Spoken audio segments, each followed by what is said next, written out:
ఆ కిందోడు ఆరేస్తే స్కామ్ వేసాను భయ్య జాకెట్. కొత్త కారుతో షికార్కి వెళ్దాం దారా బామ్మద్దే అంటాను. మా బావాళ్ళ ఇంటికాడ బండి పెట్టి కొత్త కారులోకి అయితే ఎక్కేసాను భయ్య. ఎక్కిన తర్వాత ఇంకా ఆలోచిస్తున్నాడు ఏంటి అనుకున్నా. వాళ్ళ తమ్ముడు వచ్చి తుమ్కో అందరు జావా అన్నాడు. మనకి హిందీ రాదు కదా, వెనకతను వెళ్ళి కూర్చుని పోయాను. ఈ కాటన్ బట్టలు చూసినప్పుడే తెలిసింది ఏదో తేడా ఉంది. ఇంతలోపటి కల్లా మా బావ అయితే క్లారిటీ చేసాడు. ఈ లోపు మా చిన్న బావకి పెద్ద బావకి గొడవ. పంతో నీదా నాదా సై అని చెప్పి డ్రైవింగ్ అయితే మంచి డూడ్ మూవీ సాంగ్ అయితే వేస్తారు. అలా వైబ్ ఎంజాయ్ చేస్తుంటే సన్ రూప్ అయితే ఓపెన్ చేస్తారు. గుడుక్కు మన సన్ రూప్ లోకి అయితే దూరేసి వెంటనే వైబ్ అయితే ఎంజాయ్ చేస్తున్నాను నేను. ఇక్కడ ఏదో కవర్ ఉందని చెప్పి చూసాను. ఇందులో అయితే మామిడికాయలు ఉన్నాయి. వెంటనే ముక్కలు అయితే కట్ చేసి వెంటనే ఉప్పు కారం అయితే తినేసాము.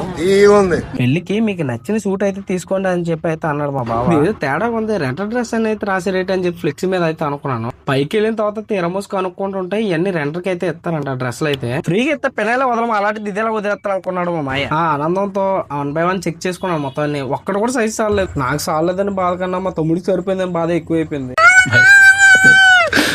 బాధలో ఉన్నా అని చెప్పి KFCకి వెళ్ళి ఫ్యామిలీ ప్యాక్ అయితే ఆర్డర్ పెట్టారు భయ్య. సూపర్ ఉంది. నెక్స్ట్ వీడియో అయితే మనం కలుసుకోవచ్చు.